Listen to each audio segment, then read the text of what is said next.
বাংলাদেশ নদীমাতৃক দেশ। এদেশের আনাচে কানাচে জালের মতো ছড়িয়ে ছিটিয়ে আছে হাজারো নদ নদী। এই নদীর তীরে গড়ে ওঠা জনপদের মানুষের জীবন জীবিকার মূল কেন্দ্রবিন্দু এই নদীকে ঘিরেই। কৃষক, জেলে, কামার কুমার সর্বোপরি সকল মানুষের আয়ের বড় অংশ আসে এই নদী থেকেই।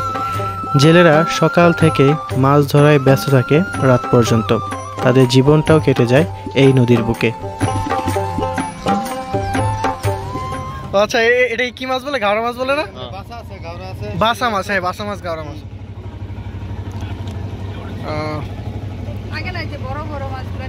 হ্যাঁ, একদিন বড় মাছ নিয়েছিলাম। আর বড় উঠবে না নিবে ভাই।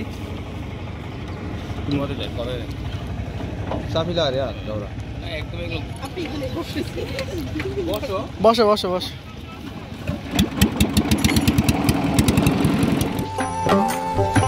ব্যাটারি চালিত অটোরিকশার পাশাপাশি মহিষের গাড়ির যে ঐতিহ্যটা সেটা ধরে রেখেছে এই জনপদের মানুষেরা।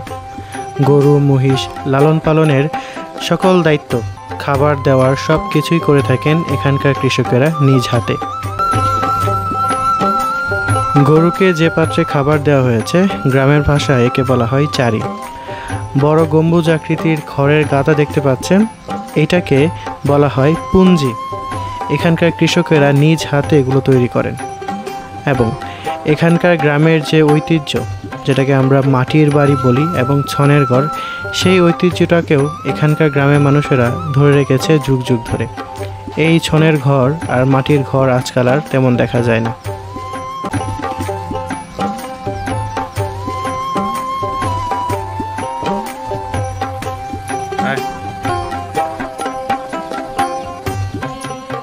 সুপ্রিয় দর্শক, আশা করি সবাই ভালো আছেন, আমিও ভালো আছি। দর্শক, আমি এখন যে গ্রামটিতে অবস্থান করছি এই গ্রামের নাম দর্শক ত্রিমোহনী। এটি ময়মনসিংহ জেলায় অবস্থিত, পাগলা থানা। দর্শক, এই গ্রামটি গড়ে উঠেছে ব্রহ্মপুত্র নদীর তীরে। এই নদীর তীরে মানুষের জীবন জীবিকা, এই নদীর তীরের মানুষের বসত বাড়ি সব কিছুই দর্শক আমাকে বরাবরই অনেক আকর্ষণ করে। দর্শক, এই নদীর তীরে মানুষের বেশিরভাগই মানুষের জীবন চলে মৎস্য আহরণ করে, মাছ ধরে। দর্শক, এই নদীর তীরে একটি বাজার গড়ে উঠেছে। আমি আজকে আপনাদেরকে সেই বাজারে নিয়ে যাব এবং সেই বাজারে কি কি পণ্য ওঠে, সেই বাজারটি কেমন, সেইটা আমি দর্শক আপনাদেরকে এই ভিডিওর মাধ্যমে দেখানোর চেষ্টা করব।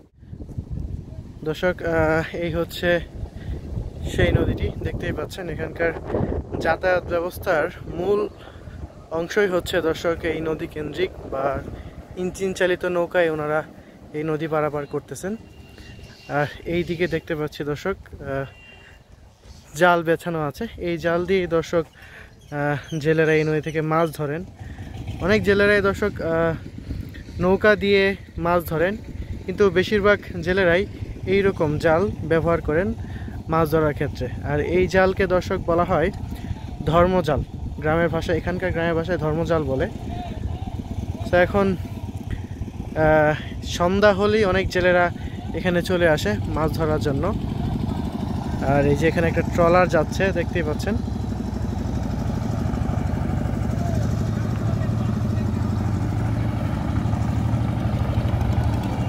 এই অংশটাতে তিনটা নদীর মোহনা মিলিত হয়েছে। এই জন্য দর্শক এই গ্রামকে ত্রিমোহনী নদী বলে।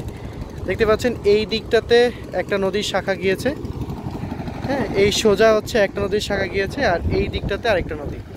সো এই তিনটা নদীর মোহনায় অবস্থিত এই নদীটি বা এই গ্রামটি। এই জন্য দর্শক এই গ্রামকে বলা হয় ত্রিমোহনী গ্রাম। দেখতে পাচ্ছেন একজন নৌকা পারাপার করতেছে।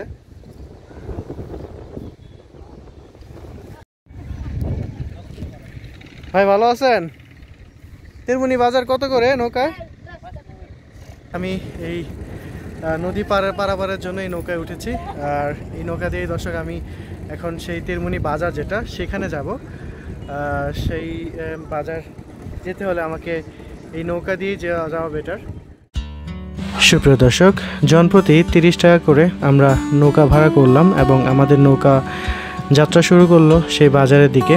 যাওয়ার সময় এই গ্রামের নদীর তীরের এই সুন্দর গ্রামটির অপরূপ দৃশ্য আমি উপভোগ করছিলাম। সেই সাথে যেতে যেতে বিভিন্ন ধরনের নৌকা, ছোট বড় নৌকা আমি দেখছিলাম এবং কিছুক্ষণ যাওয়ার পরেই আমরা প্রায় পৌঁছে গিয়েছি সেই বাজারের কাছাকাছি। দেখতেই পাচ্ছেন এই হচ্ছে সেই নৌকা ঘাট। দর্শক, আমরা বাজারের ঘাটে পৌঁছে গিয়েছি। এই যে ঘাটের সিঁড়ি। দর্শক, আমি আপনাদেরকে এখানে একটা দারুণ জিনিস দেখাই। এই এলাকার মানুষেরা এই নদী থেকে ছোট ছোট মাছ ধরেন, যেগুলো হচ্ছে ছোট পুঁটি, ট্যাংরা, যে মাছগুলো আছে সেগুলো ধরেন। কিন্তু সেইগুলো ধরার জন্য যে নৌকা তারা ব্যবহার করেন, সেই নৌকাটা দেখতে অনেকটা আজব। দেখে মনে হচ্ছে এই যে এইরকম এই নৌকা দিয়ে ওনারা হচ্ছে এই ছোট মাছগুলো ধরেন। এই নৌকার এই অংশটাতে বিমানের পাখার মতো একটা জিনিস থাকে। এই অংশটা হচ্ছে হেলানো থাকে। এই সাদা অংশ যেটা দেখতে পাচ্ছেন, এটা হচ্ছে হেলানো থাকে।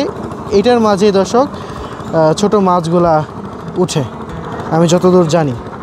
দর্শক দেখেন, এখানকার জেলেদের অভিনব কায়দায় মাছ ধরার যে নৌকা, এটা হচ্ছে সেই নৌকা।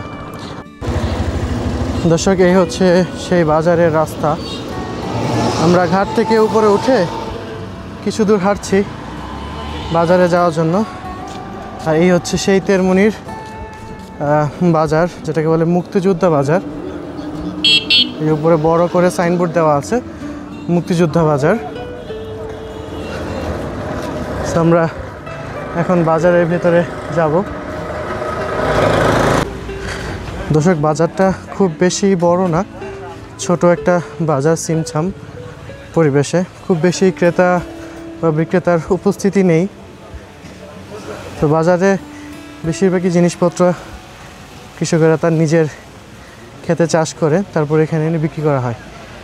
বিভিন্ন দোকান, প্রত্যেকটা দোকানগুলো দর্শক দেখতে পাচ্ছি টিনের তৈরি। আমাদের দেশের গ্রামাঞ্চলের প্রাণ হচ্ছে তার এই হাট বাজার। এই হাট বাজারের সহজ সরল মানুষের কেনাবেচা হাট বাজারগুলোকে জীবন্ত করে তোলে। কেউ কিনছে সবজি, আবার কেউ বা বিক্রি করছে মাছ। এই দৃশ্যপটগুলো যেন এক অভূতপূর্ণ অনুভূতি এনে দেয় সবার মাঝে। গ্রামীণ এই জীবনধারার যে ঐতিহ্যটা, সেটা এখনও বজায় রেখেছে আমাদের এই গ্রামাঞ্চলের হাট বাজার।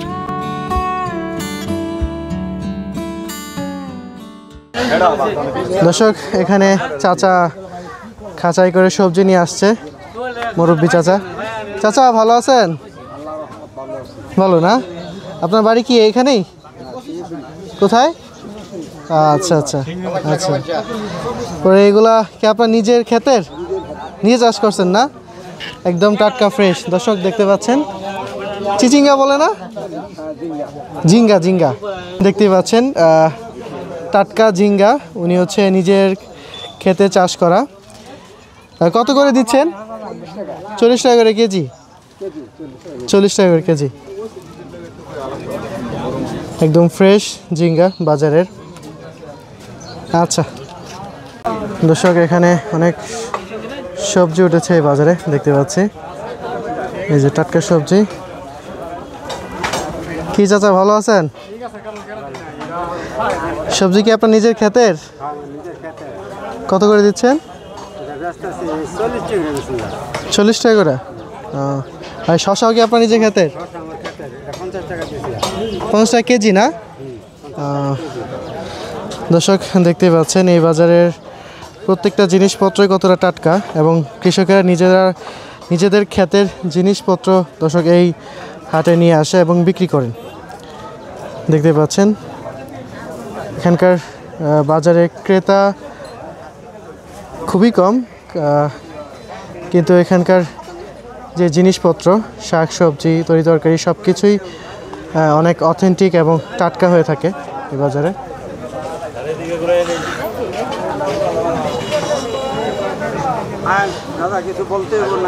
ভালো আছেন চাচা? কি বলে এটাকে? কাফরুল। হ্যাঁ কাফরুল, সরি কাফরুল। আচ্ছা, কাফরুল হচ্ছে 50 টাকা না? এই কি আপনার নিজের ক্ষেতের? কিনে আনছেন? শশা 40, বাজারে জিনিসপত্রের দাম কম। লতা কত করে? 30 টাকা না? আর এই মিষ্টি কুমড়া কার? কত করে দিচ্ছেন কেজি?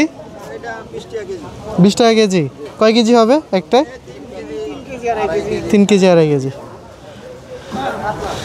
দর্শক দেখতেই পাচ্ছেন। আর এই দিকটাতে দর্শক আমি দেখতে পাচ্ছি পানের দোকান। দর্শক গ্রামের মানুষ পানের প্রতি আকর্ষণ অনেক বেশি। সো একটু এই বাজারের পানের দামটা একটু জেনে নেই। চাচা পানের ইয়া কত করে চলি?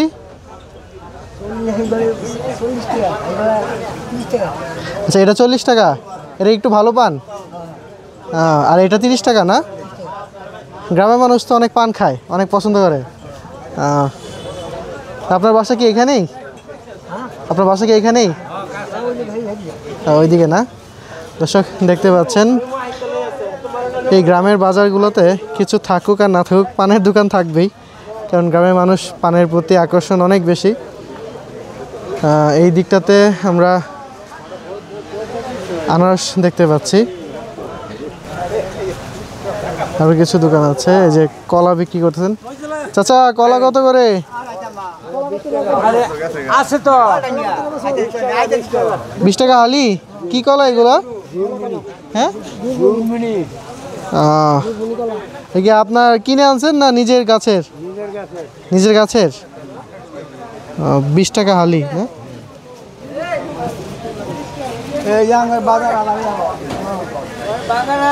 দর্শক এই দিকটাতে আরো কিছু দোকান আছে। এখানে এই যে আনারস বিক্রি করা হচ্ছে। আনারস কত করে? 50 টাকা করে পিস না? কোন এলাকার আনারস এটা? মধুপুর থেকে। মধুপুর থেকে কি দিয়ে যায় না আপনি যাই নিয়ে আসেন? আপনি নিয়ে আসেন। দর্শক দেখতে পাচ্ছেন এই বাজারে মধুপুরের আনারস, টাঙ্গাইল মধুপুর যেটাকে বলে, বাংলাদেশের আনারসের জন্য বিখ্যাত, সেই আনারস বিক্রি করা হচ্ছে 50 টাকা করে পিস।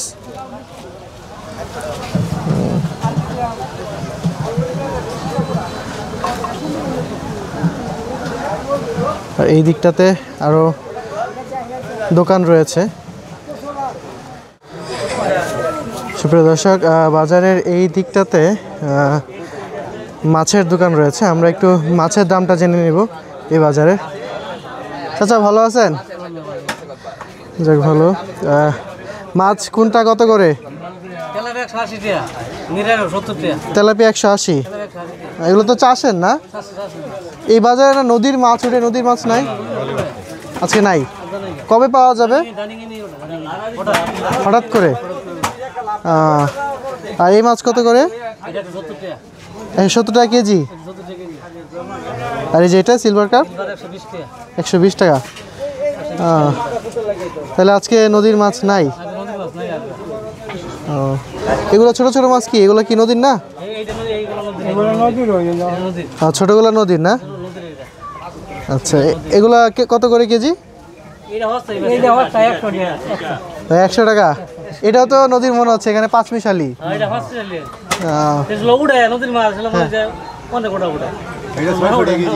ওই জন্যই আসছিলাম, এখন তো পাইলাম না নদীর মাছ। তাহলে তো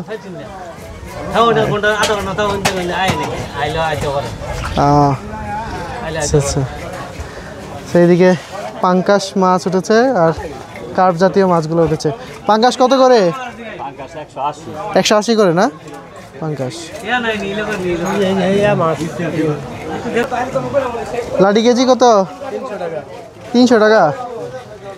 এ কি চাষ করা? বিলের মাছ না? দর্শক বিলের লাডি দেখতে পাচ্ছেন, লাডি মাছ। এগুলো হচ্ছে 300 টাকা করে কেজি। একদম 300 না কিছু কম আছে? 280 টাকা রাখা যাবে না?